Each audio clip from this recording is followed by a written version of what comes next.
Të nderuar televizionistë, përshëndetje, unë jam Fruto Rakasa dhe do të jemi bashkë në këtë edicion informativ këtu në Drita Televizion. Ju njohim me zhvillimet e ditës. Kreu i qeverisë Edi Rama theksoi rëndësinë e forcimit të institucioneve të drejtësisë dhe avancimin e prokurimit publik për procesin e integrimit të Shqipërisë në Bashkimin Evropian.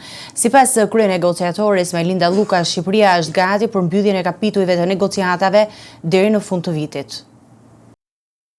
Në mbledhjen e Këshillit të Ministrave, kryeministri Edi Rama theksoi se procesi i luftës kundër korrupsionit dhe konsolidimit të drejtësisë është kyç për integrimin e vendit në Bashkimin Evropian. Ai theksoi se institucionet të drejtësisë u duhet të rrisin profesionalizmin pa anshmërinë në cilësinë e shërbimeve, duke konsideruar këtë një proces që përfshin jo vetëm luftën kundër korrupsionit, por dhe modernizimin dhe transformimin institucional. Patjetër që ky proces konsolidon institucionet e drejtësisë, të cilat tani më kanë kaluar një fazë tjetër, pasi kanë pavarësinë që se kanë pasur kurrë, dhe ndërkohë në procesin e konsolidimit do duhet të rrisin profesionalizmin, panshmërinë edhe sigurisht pastaj edhe cilësinë e shërbimeve të tyre. Të fazë pas hapjes së gjithë kapitujve, kryeministri e komentoi dhe shumë të dobishme për luftën me korrupsionin.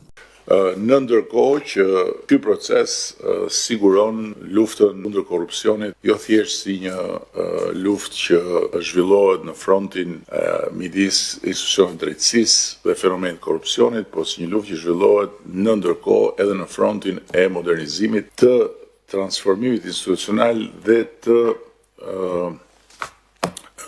realizimit të një kapaciteti të gjithë shtetit për ta parandaluar korrupsion, për të parandaluar veprimtari të cilat zhvillohen në hapësira gri ose në mungesë të kanaleve të sigurta institucionale që garantojnë shërbime dhe ndërveprime të shpejta dhe cilësore. Rama sqaroi se Shqipëria po ecën përpara dhe se shumë nga proceset e zhvilluara në publik janë të reduktuara ose të paqarta, ndërsa brenda institucioneve vazhdon me interes për të përgatitur vendin për kapitujt e tjerë të negociatave. Çka flitet në publik është shumë e reduktuar në gjëra ose shumë bazike ose tërësisht pa lidhje me këtë proces. Sigurisht që procesi ka shumë ngarkesë dhe realisht është për të përgëzuar gjithë skuadra e negociatave me krye Majlindën, kryenegociatoren dhe Adean, zëvendës kryenegociatoren. Luka vuri në dukje progresin e vendit në 27 nga 33 kapitujt e negociatave, duke theksuar ritmin sistematik të përparimit, një grupim kapituj çdo 2 deri në 3 muaj gjatë vitit kaluar. Siç dihet, Shqipëria ecën me hapa të sigurt, konsistent, asnjë ndërprerje në rrugën drejt familjes europiane, si në pikpamje të përgatitjes teknike, ashtu edhe në pikpamje të vullnetit politik, të reformave dhe angazhimit të qeverisë dhe të gjitha institucioneve. Shqipëria ka marrë deri tani mbështetjen e Bashkimit Evropian, si sa i përket Komisionit, ashtu edhe vendeve anëtare. Megjithatë, shumë punë është përpara për të bërë deri në vitin 27, po edhe mbas vitit 27 deri në fund të dekadës, kur aspirojmë që të kemi mbushur kriteret për të qenë antar i familjes europiane. Kryenegociatorja Majlinda Luka u shpreh se Shqipëria ka mbështetjen e Komisionit Evropian dhe të vendeve antare dhe ecën me hapa të sigurt drejt antarësimit. Në 27 nga 33 kapitujt, Shqipëria konsiderohet e përgatitur mirë ose e përgatitur në mënyrë të moderuar. Të jemi gati teknikisht me kushtet për mbylljen e negociatave deri në 16 kapituj. Deri në qershor po përgatisim 7 deri në 8 kapituj. 3 kapitujt e parë janë thuajse të maturuara. 30-a, 25-a, 26-a. Shqipëria synon që deri në fund të dekadës të arrijë antarësimin në Bashkimin Evropian.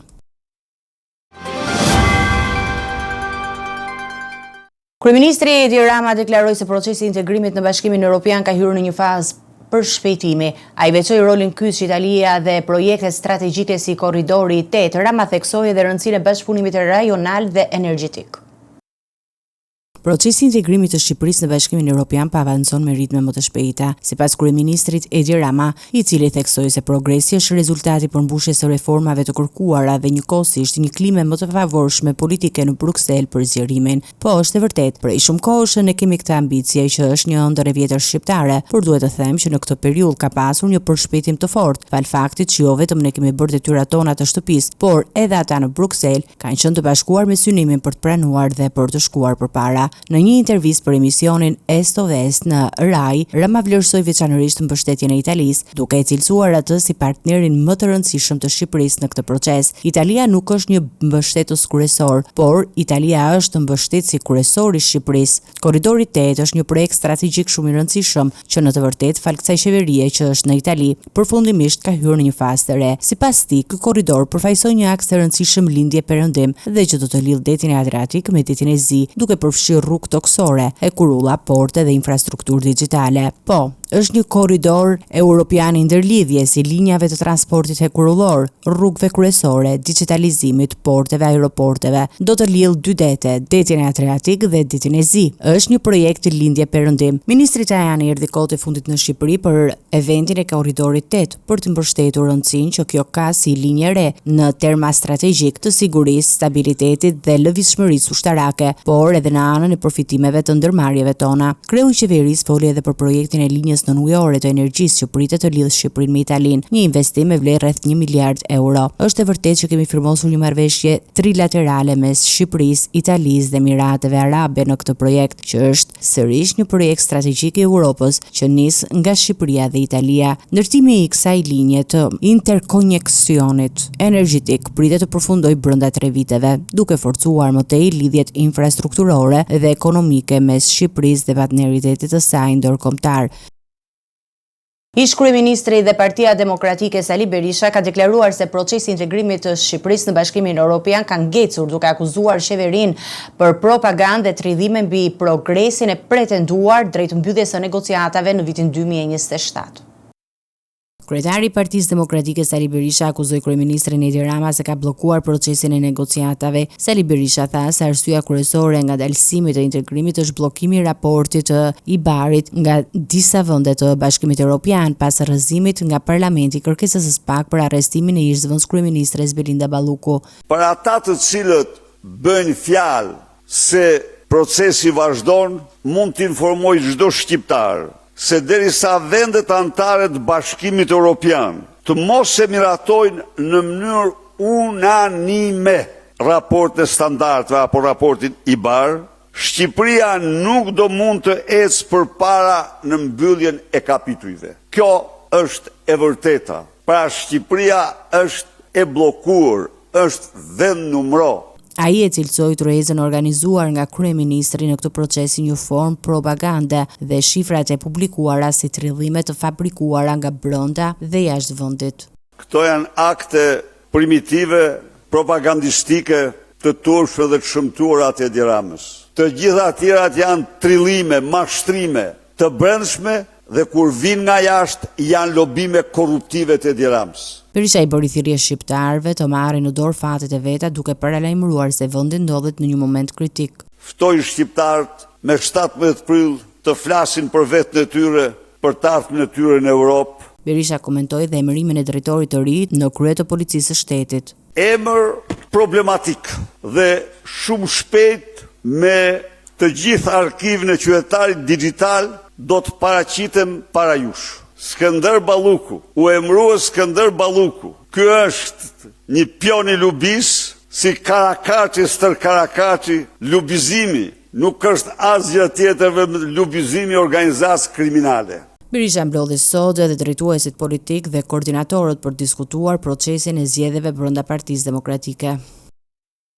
Dy partitë kryesore në vend, Partia Socialiste dhe Partia Demokratike, kanë gjetur dakordsinë e parë të rëndësishme për reformën zgjedhore, duke miratuar projektligjin që rregullon financimet e partive politike dhe siguron transparencë në përdorimin e fondeve publike dhe private.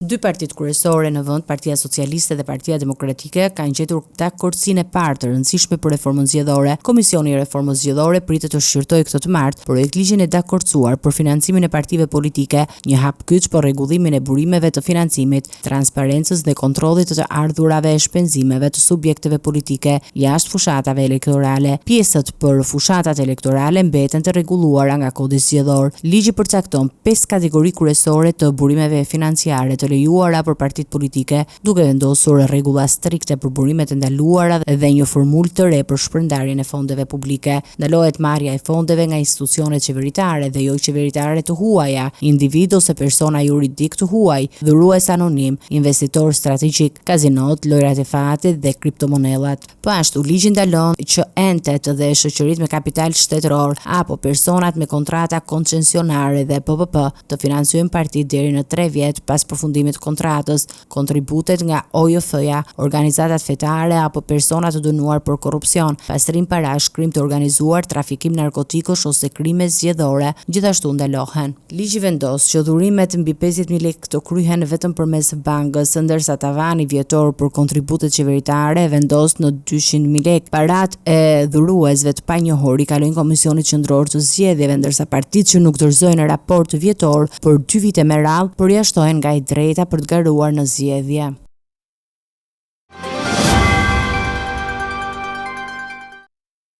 Me propozim të ministrit të brendshëm, qeveria ka emëruar Skënder Hitën drejtor përgjithshëm të Policisë së Shtetit, një funksionar me mbi 25 vite karrierë në polici. Emërimi vjen pas një vakanse të gjatë dhe synojnë që të sjellë stabilitet dhe profesionalizëm në drejtimin e forcës.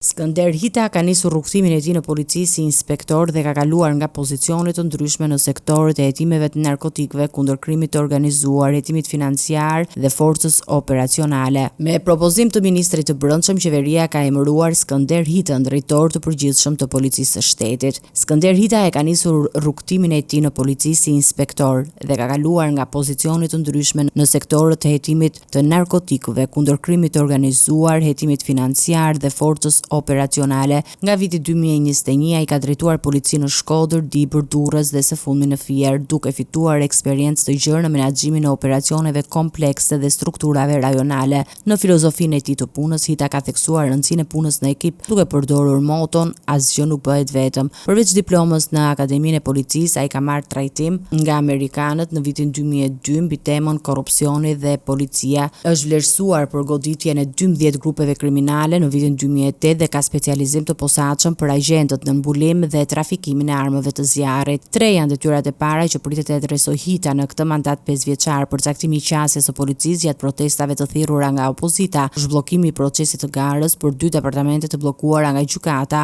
dhe rivendosja e besimit të SPAK tek policia për të parandaluar dekonspirimet e aksioneve operative. Emërimi i tij u njoftua menjëherë përmes rrjeteve sociale dhe u bë pas një operacioni përzgjedhjeje ku intervistuan 13 kandidat, duke u vlerësuar edhe nga partnerët ndërkombëtar. Ky veprim synon të forcojë profesionalizmin e policisë së shtetit dhe të adresojë sfidat e sigurisë publike në vend.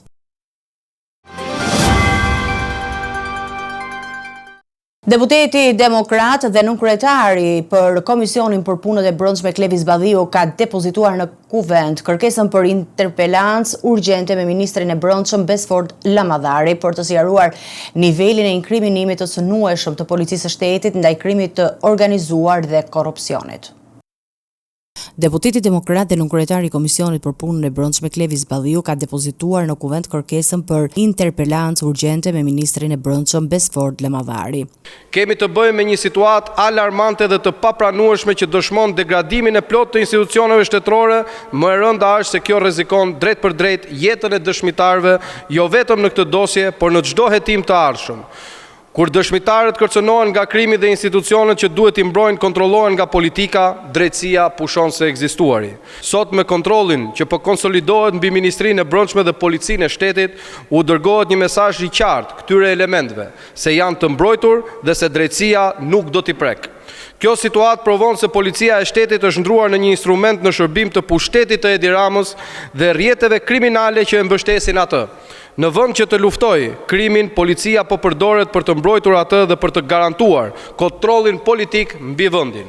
Deputeti kërkon nga qeveria dhe Ministria e Brendshme shpjegime të qarta mbi mënyrën e emërimeve, promovimeve dhe mekanizmit të kontrollit të integritetit në policinë e shtetit. Kjo kërkesë për interpelancë vjen në një moment kur publiku dhe partnerët ndërkombëtar ndjekin me vëmendje çështjet e sigurisë dhe luftës kundër korrupsionit në strukturat e shtetit. Badhiu ka paralajmëruar se interpelanca do të jetë një rast për të sqaruar përgjegjësitë dhe për të identifikuar masat konkrete që do të ndërmerren për të përforcuar besimin në policinë e shtetit.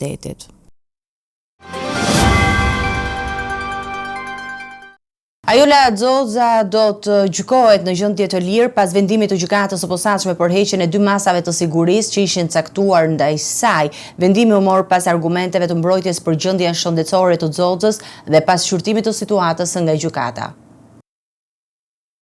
Gjykata e posaçme ka vendosur këtë të hënë që Ajola Xoza, bashkëshortja e kryebashkiakut të Tiranës Erjon Veliaj, do gjykohet në gjendje të lirë. Në seancën e zhvilluar, mbrojtja e Xozës arriti të bindë gjykatën se gjendja e saj shëndetësore kërkoi një trajtim më të butë ligjor. Për pasojë, u hoqën 2 masa të sigurisë që ishin vendosur më parë. Detyrën për të paraqitur rregullisht të oficeri i policisë gjyqësore dhe ndalimi për të dalë jashtë vendit. Vendimi i gjykatës pasqyron shqyrtimin e rrethanave personale dhe shëndetësore të pandehurës, duke mundsuar që ajo të ndjek procesin në gjendje të lirë, pa kufizime të ashpra ligjore. Ndërkohë bashkëshorti i saj mbahet në paraburgim që prej 12 shkurtit të vitit kaluar, pas akuzave të rëndësishme që lidhen me funksionin e tij si kryetar bashkie. Kërkesat e vazhdueshme të Veliajt për një mas më të lehtë sigurie janë rrëzuar, duke u bazuar në shqyrtimet e gjykatës dhe rrezikun që mund të paraqes lirimi i tij. Procesi ndaj tij ka shkaktuar reagime dhe kritika nga ekspertët vendas dhe ndërkombëtar, të cilët e kanë cilësuar si një sfidë për të drejtat e njerëzit dhe standardet europiane që qeverisjes vendore. Në gjykatën e posaçme u zhvillua seanca për pasuritë e sekuestruara të Ervis Martinaj. Para trupi gjykues dëshmoi babai i tij, i cili deklaroi se i biri është ekzekutuar. Ai akuzoi autoritetet për mungesë hetimi mbi fatin e tij. Seanca e radhës në gjykatën e posaçme për çështjet e pasurisë së sekuestruara të Ervis Martinat u shoqëruar me deklarata të forta nga familjarët. Para gjykatës u paraqit Mustafa Martina, i cili pretendoi se djali i tij është vrarë në Durrës dhe se rasti nuk po hetohet siç duhet nga autoritetet. Ai theksoi se nuk kërkon hakmarrje dhe se gjendja e tij shëndetësore nuk ja lejon një gjë të tillë, por kërkon zbardhjen e së vërtetës për fatin e të birit. Sipas tij, institucionet nuk kanë treguar vullnet për të çuar përpara hetimet mbi zhdukjen e tij. Ervis Martina i rezulton i zhdukur që prej gushtit 2022 dhe për herë të fundit është parë nga kamerat e sigurisë në një ambient në Durrës. Ai është padur në kërkim më herët pas dëshmive të pandehurve të drejtësisë Nuredin Dumani, i cili përmendi si të përfshirë në veprimtari kriminale. Në kuadër të hetimeve, gjykata e posaçme ka vendosur sekuestrimin e 34 pasurive të lidhura me Martinajin dhe familjarët e tij. Bëhet fjalë për biznese, prona, automjete, apartamente dhe llogari bankare, për cilat ekzistojnë dyshime se janë përfituar nga aktivitetet palishme. Çështja mbetet në shqyrtim, ndërsa familjarët kërkojnë zbardhjen e plotë të fatit të tij dhe përgjegjësi për atë që e konsiderojnë një krim të pazbardhur.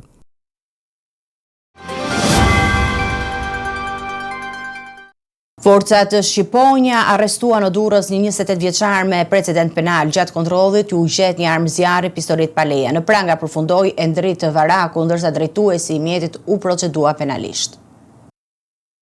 Një operacion i zhvilluar nga shërbimet e shqiponjave kanë çuar në arrestimin e një 28 vjeçari në lagjen numër 13 të Durrësit. Aksioni i koduar pasagjerit u finalizua pas ndalimit të një automjeti ku si pasagjer udhëtonte Endrin Varaku. Gjatë kontrollit policia gjeti dhe sekuestroi një armë zjarri, pistolet me municion luftarak, të cilin eriu e mbante pa leje. Për këtë arsye ai u vu në pranga dhe akuzohet për veprën penale, mbajtje pa leje dhe prodhimi i armëve shpërthyese dhe i municionit. Ndërkohë, drejtuesi i automjetit, shtetësimi inicial AL është proceduar penalisht për moskallësim krimi. Materialet janë referuar prokurisë së Durrësit për veprimet mëtejshme hetimore. Sipas të dhënave, Endrit Varaku është një emër i njohur për drejtësinë, pasi në moshë të mitur ka qenë i përfshirë në një ngjarje të rëndë kriminale. Në vitin 2013 ai vrau një bashkëmoshatar në ambientet e shkollës profesionale Beqir Çela pas një konflikti mes tyre. Policia vijon hetimet për zbardhur rrethanat e plota të rastit dhe për të verifikuar nëse arma e sekuestruar është përdorur në ndonjë aktivitet tjetër kriminal.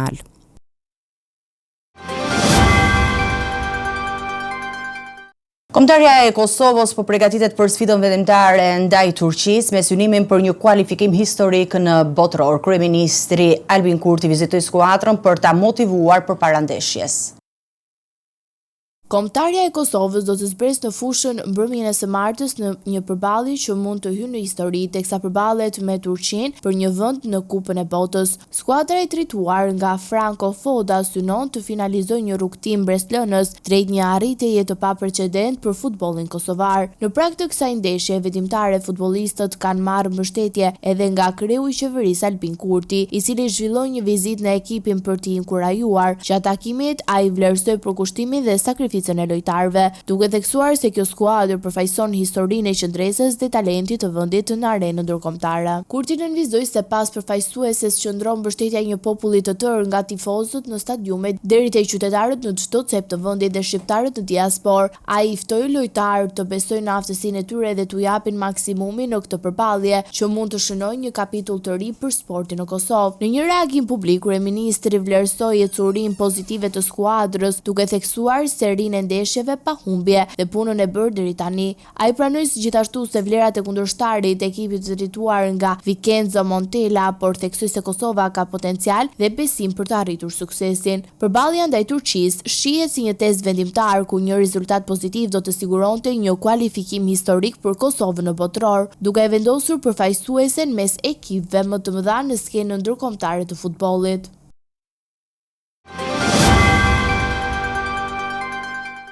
Të nderuar teleshikues, do të jemi me parashikimin e motit.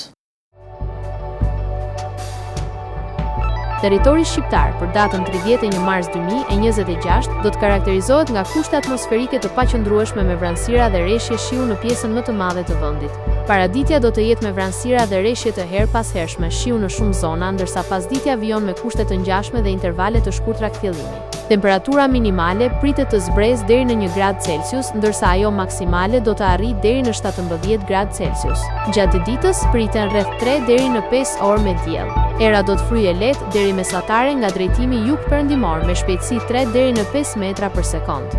Deti do të ketë dallgëzim të ulët deri mesatar, rreth 2 deri në 3 ball. Indeksi ultraviolet për Tiranën pritet të jetë i ulët rreth 3. Sipas të dhënave astronomike, lindja e diellit në Tiranë do të jetë rreth orës 6:19 minuta, ndërsa perëndimi rreth orës 19:11 minuta. Temperaturat minimale dhe maksimale për disa qytete kryesore të Shqipërisë do të jenë si më poshtë. Shkodër, 7 deri në 15 gradë Celsius. Kukës, 4 deri në 10 gradë Celsius.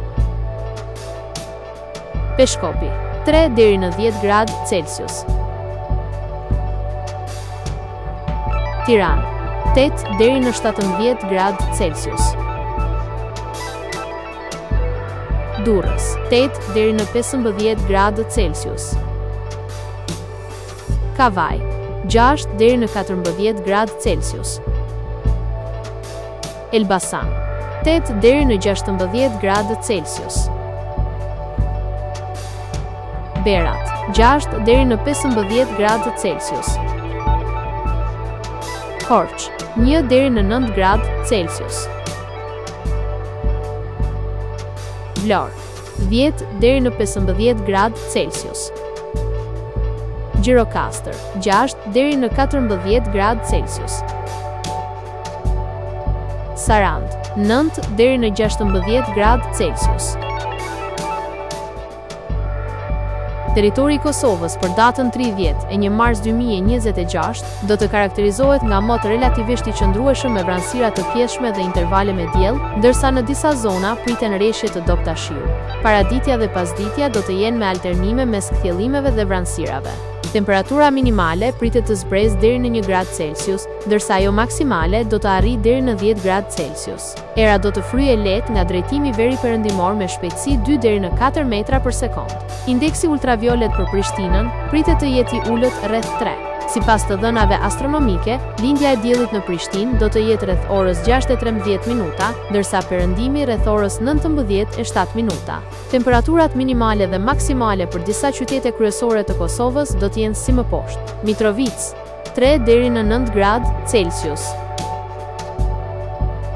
Podujev, 1 deri në 7 gradë Celsius. Skënderaj, 3 deri në 8 gradë Celsius. Pej, 4 deri në 7 gradë Celsius.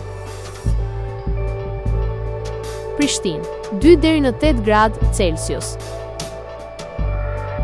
Gjakov, 5 deri në 10 gradë Celsius. Malishev, 4 deri në 9 gradë Celsius. Gjilan, 3 deri në 9 gradë Celsius. Ferizaj, 3 deri në 8 gradë Celsius. Kaçanik, 3 deri në 8 gradë Celsius. Suharek, 5 deri në 10 gradë Celsius. Prizren, 4 deri në 8 gradë Celsius. Ishte gjithçka e përgatitur në këtë edicion informativ. Për më shumë informacione, klikoni në faqen tonë zyrtare drita.tv, mund na ndiqni në rrjetet sociale, Facebook, Instagram, YouTube. Vazhdoni të qëndroni në shoqërinë e programacionit Drita. Bashkë miru takofshim në edicionin e ardhshëm.